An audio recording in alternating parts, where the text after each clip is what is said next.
सुनिए काव्य ग्रंथ, मंत्र, श्लोक, स्तोत्र, भजन एवं धर्म के साथ जुड़ी कथाएं। भक्ति से आत्मशक्ति। माता सती को भगवान ने बहुत समझाने का प्रयास किया, लेकिन मां नहीं मानी और बाद में वह क्रोध से भर गई और भगवान की बिना आज्ञा के ही वे जब निकली तो बाद में भगवान शिव ने देख लिया था, समझ लिया था कि रोका भी तो ये नहीं रहेंगी और जाने पर भी मृत्यु निश्चित ही है। अतः अपने गणों के साथ, नंदी आदि गणों के साथ इन्होंने उनको भेज भी दिया। वहां की परिस्थितियां थी कि दक्ष महाराज जो थे, जो उनके पिता थे, शिव को कोई भाग नहीं दिया था। माता और बहनें ही इनसे मिली। माता का हृदय कोमल होता है। इनके बाकी परिवार कुछ आभूषण आदि देना चाहा, उसको इन्होंने त्याग किया और क्रोध से इस कदर आग बबूला हो उठी कि पिता के यज्ञ कुंड के सामने ही अपनी योग अग्नि में अपने शरीर को जला दी। बाद में भगवान शिव को नारद से जब पता लगा तो उन्होंने अपने जटा से वीरभद्र को उत्पन्न किया और उन्हें भेज करके जग विध्वंस करवा दिया। यही नहीं, वीरभद्र ने दक्ष का सिर भी काट डाला। इन कथाओं को मैंने अभी तक दिया है। अब आगे जो कथाएं शुरू हो रही है वह अपनी बुद्धि, अपनी योग्यता के अनुसार और श्रीमद् भागवत के विशेष कृपा के अनुसार ही मैं बोल पा रहा हूं। श्री नारायण, श्री जगदम्बा की कृपा से ही मैं इसे आप तक पहुंचाने का प्रयास कर रहा हूं। चतुर्थ स्कंद के 6वें अध्याय में ब्रह्मादि देवताओं का कैलाश जाकर महादेव जी को मनाने का वर्णन आता है, जिसमें मैत्रेय जी कहते हैं कि अथ देवगण सर्वे रुद्रानेकै पराजिता शूलपट्टिस निस्त्रिंस गदा परिगमुद्गरे संचिन्न भिन्न सर्वांगा सर्तिक सभ्या भयाकुला स्वयंभुवे नमस्कृत्य कास्तर्ण्यवेदयन्।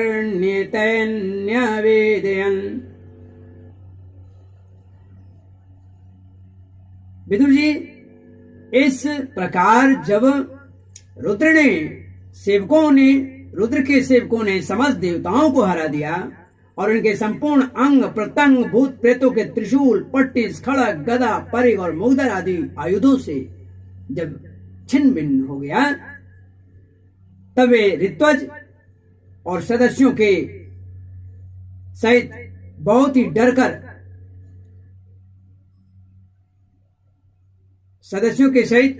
डरकर ब्रह्मा जी के पास पहुंचे और प्रणाम करके उन्हें सारा वृतांत बतलाया, सुनाया।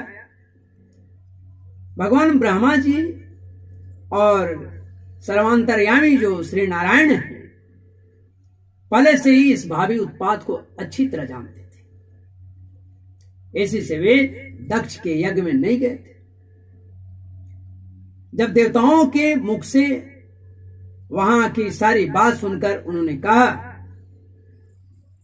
हे देवताओं, परम समर्थ तेजस्वी पुरुष से कोई दोष भी बन जाए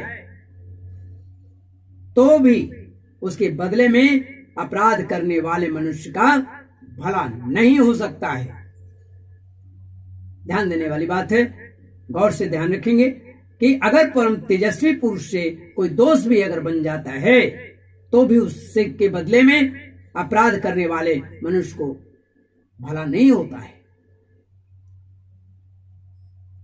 फिर तुम लोगों ने तो यज्ञ में भगवान शंकर का प्राप्य भाग्य न देख करके जो उन्हें मिलना चाहिए था।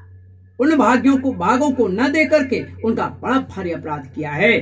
परंतु शंकर जी बहुत शीघ्र प्रसन्न होने वाले हैं, इसलिए तुम लोग शुद्ध हृदय से उनके पैर पकड़कर उन्हें प्रसन्न करो, उनसे क्षमा मांगो। अपने और दक्ष के दुर्वचन रूपी बाणों से उनका हृदय तो पहले से ही बिंध रहा है। उस पर उनकी प्रिया सती का वियोग हो गया।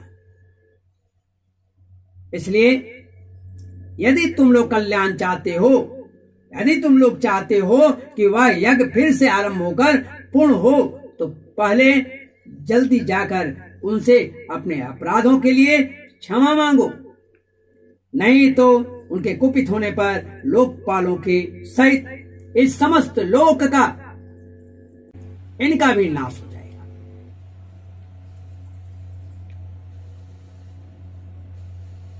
भगवान रुद्र परम स्वतंत्र हैं। उनके तत्व और शक्ति सामर्थ्य को न तो कोई ऋषि मुनि, न कोई देवता और न यज्ञ स्वरूप देवराज इंद्र जानते हैं, और न स्वयं मैं ही जानता हूं। फिर दूसरों की तो बात ही क्या है। ऐसी अवस्था में उन्हें शांत करने का उपाय कौन कर सकता है। देवताओं से इस प्रकार कहकर ब्रह्मा जी उनको, प्रजापतियों को और पितरों के साथ ले अपने लोक से पर्वत श्रेष्ठ जो कैलाश पर्वत है, उस कैलाश पर्वत पर वे पहुंचे, जो भगवान शंकर का प्रिय धाम है। उस कैलाश पर्वत पर औषधि, तप, मंत्र तथा योग आदि उपायों से सिद्धि को प्राप्त हुए और जन्म से ही सिद्ध देवता नित्य निवास करते हैं, जहां किन्नर, गंधर्व और अप्सरादि सदा वहां बने रहते हैं। उसके मणिमय शिखर हैं, मणि के समान शिखर है, जो नाना प्रकार की धातुओं से रंग बिरंगे प्रतीत होते हैं।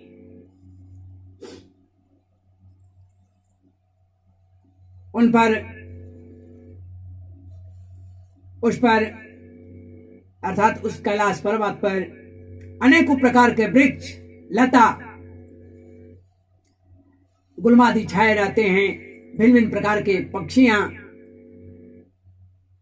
जल के अनेकों झरने बहते हैं, निर्मल जल के अनेकों झरने बहते हैं।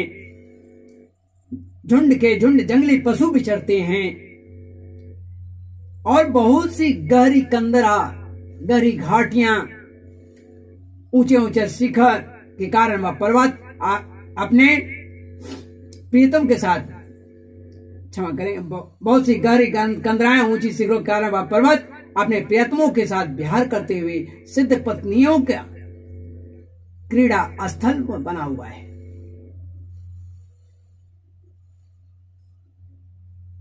वह सब और मोर के शोर, मदांध भवरों के गुंजार, कोयलों की कुहू कुहू ध्वनियां तथा अन्य अन्य पक्षियों के स्वर कलरव से गूंज रहा है। उसके कल्प वृक्ष अपनी ऊंची ऊंची डालियों को हिला हिलाकर मानो पक्षियों को बुलाते रहते हैं तथा हाथियों के चलने फिरने के कारण वह कैलाश स्वयं चलता हुआ सब प्रतीत होता है। झरनों की कलकल ध्वनि से बातचीत करता हुआ सा जान पड़ता है।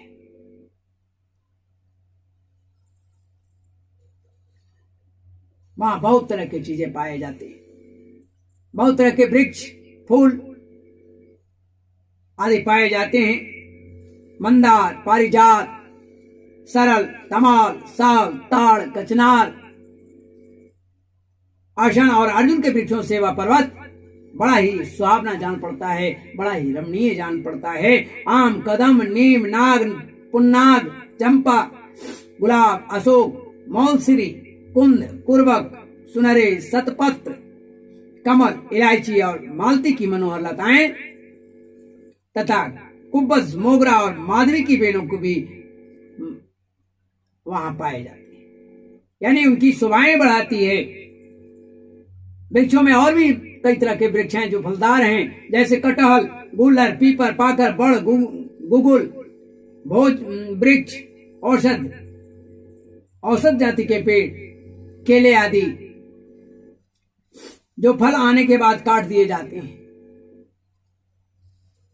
सुपारी, राजपूत, जामुन, खजूर, आमला, आम, पियाल, महुआ और लेसौड़ा आदि विभिन्न प्रकार के वृक्षों तथा पोले और ठोस बांस के झुरमुटों से वह पर्वत बड़ा ही मनोहर दिखता है, मनोहर मालूम पड़ता है। उसके सरोवर में कुमुद, उत्पल, कलहार और सतपत्र आदि अनेक जातियों के कमल खिले होते रहते हैं। कमल के नाम, कितने तरह के कमल हैं, इसका वर्णन मैंने किया। उनकी शोभा से मुग्ध होकर कलरव करते झुंड के झुंड पक्षियों से वह बड़ा ही भला लगता है।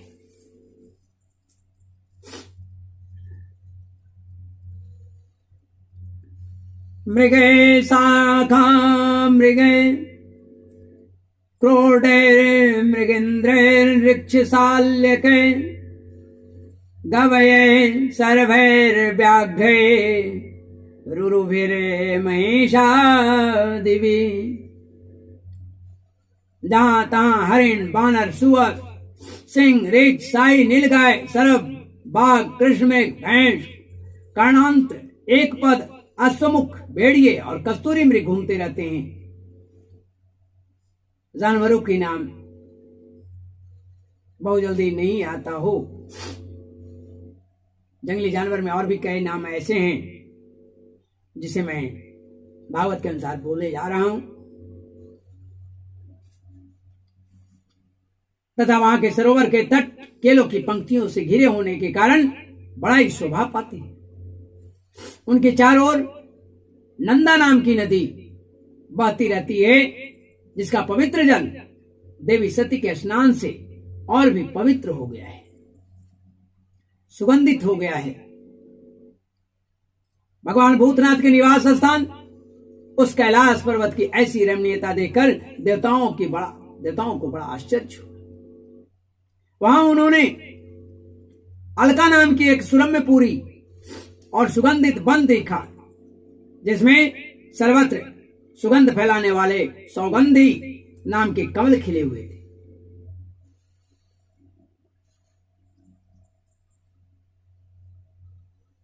उस नगर के बाहर की ओर नंदा और अलकनंदा नाम की दो नदियां हैं।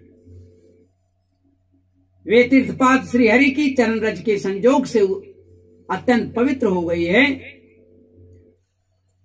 कहते हैं विदुर जी से कि उन नदियों में रति विलास से थकी हुई देवांगनाएं अपने अपने निवास स्थान से आकर जल क्रीड़ा करती हैं और उसमें प्रवेश कर अपने प्रियतम पर जल उलीचती हैं। स्नान के समय उनका तुरंत का लगाया हुआ कुछ कुमकुम धुल जाने के कारण जल पीला हो जाता है। उस कुमकुम मिश्रित जल को हाथी प्यास न होने पर भी गंध के लोभ से स्वयं पीते हैं और अपने हथनियों को भी पिलाते हैं।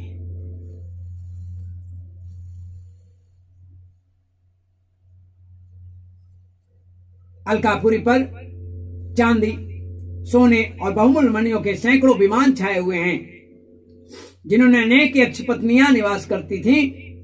इनके कारण वह विशाल नगरी बिजली और बादलों से छाए हुए आकाश के समान जान पड़ता है। जान पड़ती थी। यक्षराज कुबेर की जो राजधानी उस अलकापुरी जो है, अलकापुरी को पीछे छोड़कर देवगण सौगंधिक वन में आए। वह वन रंग बिरंगे फल फूल आदि पत्तों वाले अनेकों वृक्षों से सुशोभित था। उसमें कोकिल आदि पक्षियों का कलरव और भौरों का गुंजार हो रहा था तथा राजहंसों के परम प्रिय कमल कुसुमों से सुशोभित अनेक सरोवर थे। वह वन जंगली हाथियों के शरीर की रगड़ लगने से घिसे हुए हरिचंदन वृक्षों का स्पर्श करने वाली सुगंधित वायु के द्वारा यक्ष पत्नियों के मन को विशेष रूप से मथे डालता है। बावलियों की सीढ़ियां बैतूरी मणि की बनी हुई थी, उसमें बहुत से कमल खिले रहते थे। वहां अनेक किम पुरुष जो हैं जी बहलाने के लिए आए हुए थे। इस प्रकार उन वन की शोभा निहारते जब देवगण कुछ आगे बढ़े तब उन्हें पास ही एक वट वृक्ष दिखलाई दिया।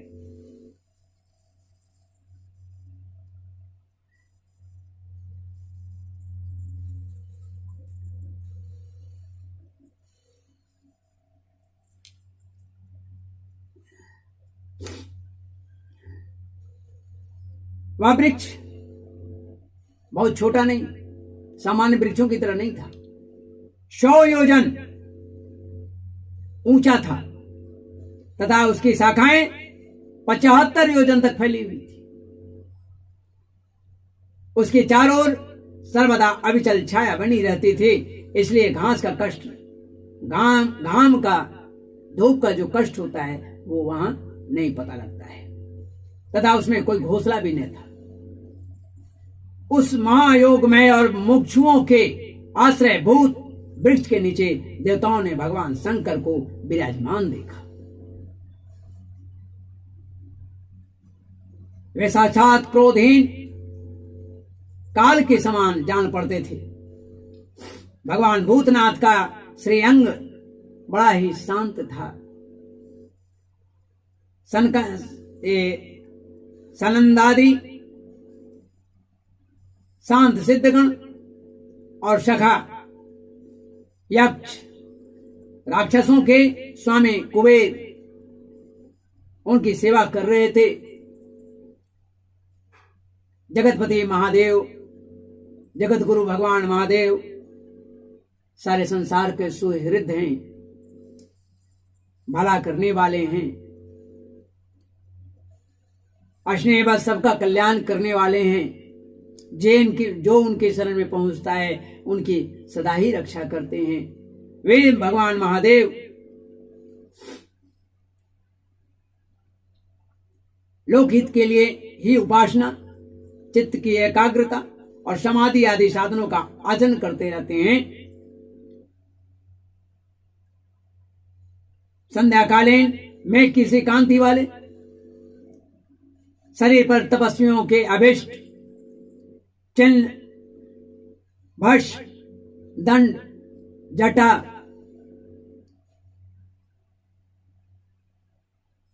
और मृग चर्म सुशोभित हो रहा था।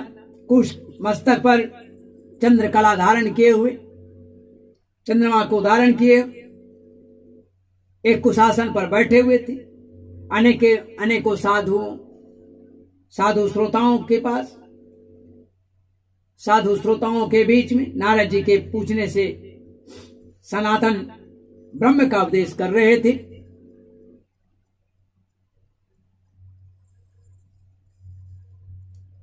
उनके चरण कहाँ हैं?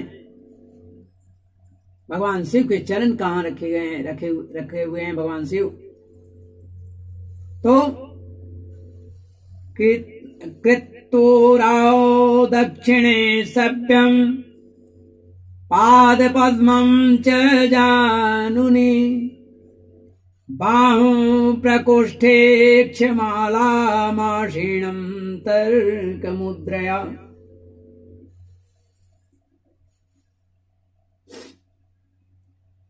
वे उनका बायां चरण दाईं जांघ पर रखा था। वे बायां हाथ बाएं घुटने पर रखे हुए थे। कलाइयों में रुद्राक्ष की माला डाले तर्क मुद्रा से विराजमान थे, है ना? तर्क मुद्रा से विराजमान थे।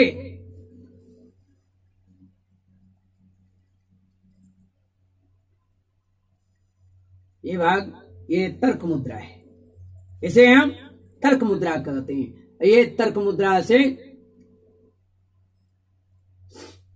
तर्क मुद्रा में वे विराजमान थे, बैठे हुए थे। वे योगपट, काठ की बनी हुई टेकनी जिसको कहते हैं, का सहारा लिए हुए थे। इस तरह से एकाग्रचित्त से ब्रह्मानंद का अनुभव कर रहे थे।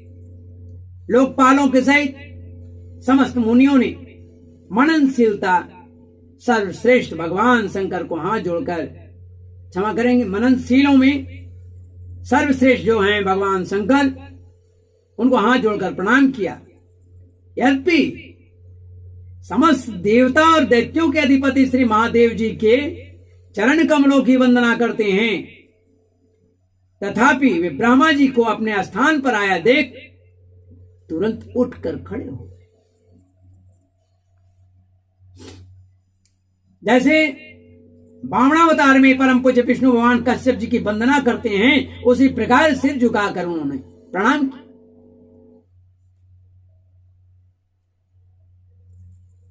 इसी प्रकार शंकर जी के चारों ओर जो महर्षि सहित अन्य अन्य सिद्ध गण बैठे हुए थे, उन्होंने भी ब्रह्मा जी को प्रणाम किया। सबके नमस्कार कर चुकने पर ब्रह्मा जी ने चंद्रमौली शिव से, भगवान से, जो अब तक प्रणाम की मुद्रा में ही खड़े थे, हंसते हुए कहा।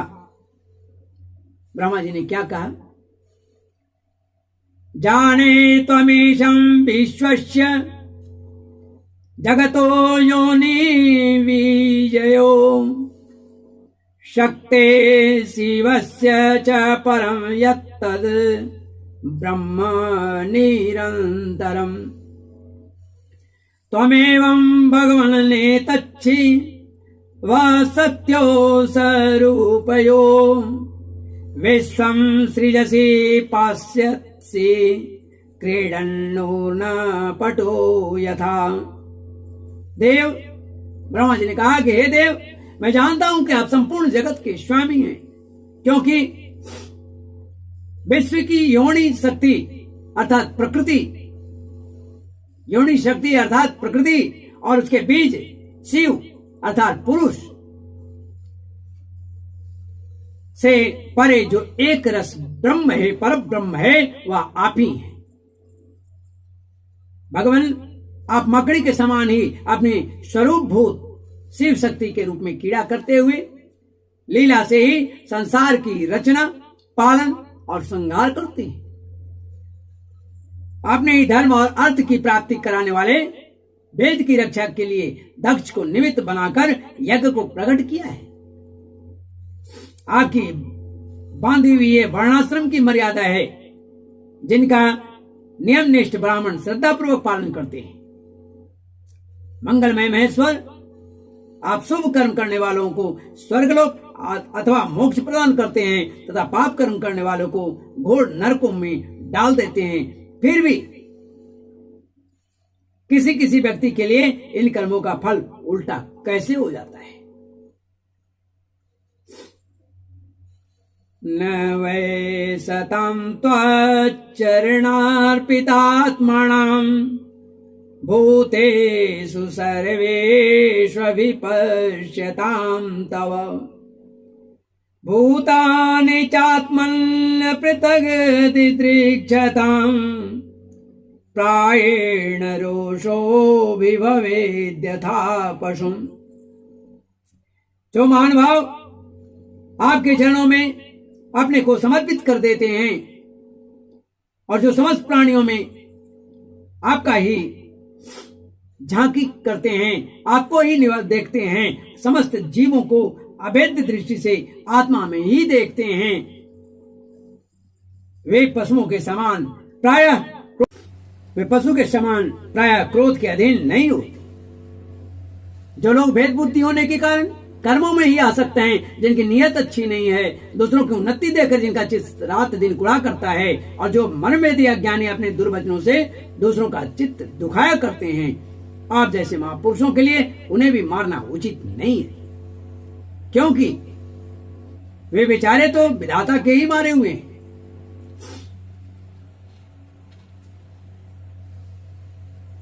यस्मिन् यदा पुष्करनाभमायया दुरन्तया स्पृशधिया पृथग्दृशः कुर्वन्ति तत्र यनुकम्पया कृपां न साधवो देवबलात्कृते क्रम।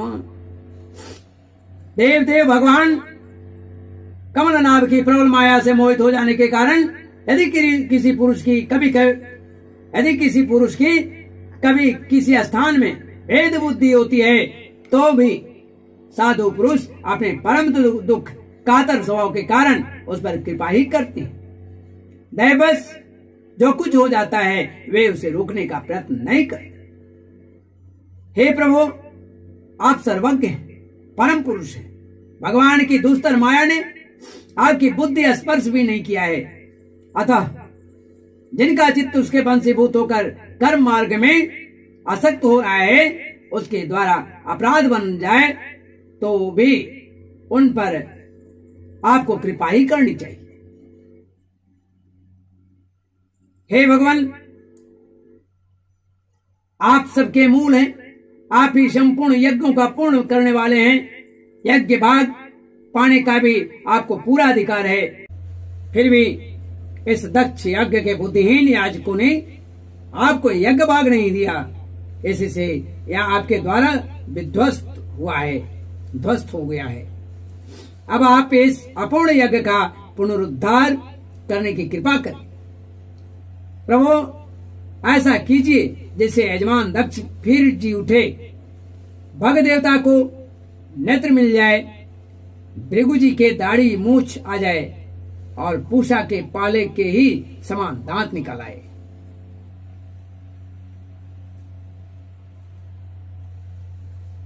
देवाणां भग्नगात्राणां मृत्युजां चायुधाश्मवे भवतानुगृहीतानामाशु मन्योस्त्वनातुरम्। रुद्रदेव, अस्त्र शस्त्र और पत्थरों की बौछार से जिन देवता और ऋत्विजों के अंग प्रत्यंग घायल हो गए हैं, आपकी कृपा से वे फिर ठीक हो जाएं। यज्ञ संपूर्ण होने पर जो कुछ शेष रहे वह सब आपका भाग होगा। यज्ञ विध्वंसक, आज यह यज्ञ आपके ही भाग से पूर्ण हो। इस प्रकार श्रीमद् भागवत महापुराण के प्रथम खंड के चतुर्दश स्कंद के अधा षष्ठो अध्याय, छठा अध्याय, ब्रह्म आदि देवताओं का कैलाश जाकर श्री महादेव जी का मनाना, यहां पर समाप्त होता है। रुद्र संतावणम नामक षष्ठो अध्याय यहां पर समाप्त होता है। श्रीमन्नारायण नारायण नारायण, गोविंद नारायण नारायण नारायण, माधव नारायण नारायण नारायण। ओम।